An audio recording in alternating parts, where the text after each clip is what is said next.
អ្នកជាម៉ែឪតែងនៅណែបនិតចង់ឃើញកូនពិតតាំងពីក្នុងផ្ទៃផែនការជីវិតគិតជាប់មកមីមុននឹងកូនថ្លៃប្រសូតចក្រ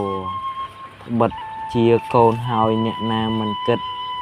ចង់បានកូនពិតប្រកបដោយធម៌ពេលកូនកើតមកខំប្រឹងបីពរបើបានកូនល្អម៉ែឪអរណាស់តែកូនទាំងឡាយមាន3ប្រភេទចូលចាំសង្កេតពិនិត្យឲ្យច្បាស់ដូចដងមួយធៀងមានតក់ញាខ្លះកម្មវាបដូរផ្លាស់តាមបនម៉ែឪទី1គឺជាអជាតបុត្រកូនល្អបំផុតចេះដឹងខុសត្រូវមានសិលខ្ពង់ខ្ពស់លើសពីម៉ែឪរស់ឥតអស្រូវជួយលើកឪម៉ែ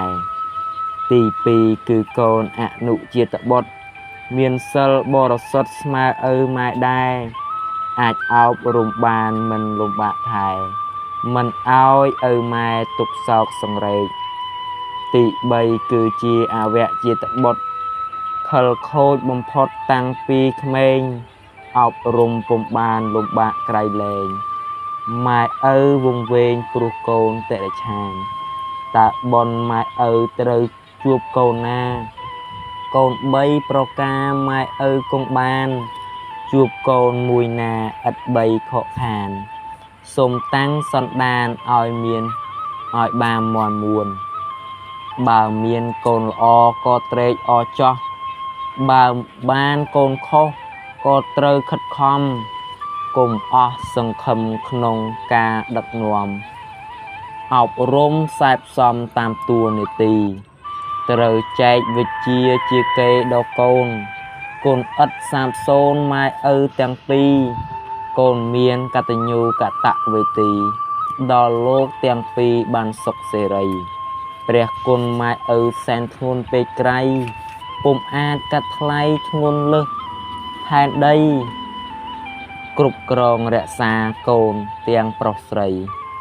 ដោយចិត្តមេត្រីប្រណីអាណិតកូនណាភ្លៀងភ្លាត់ភ្លេចគុណម៉ែឪ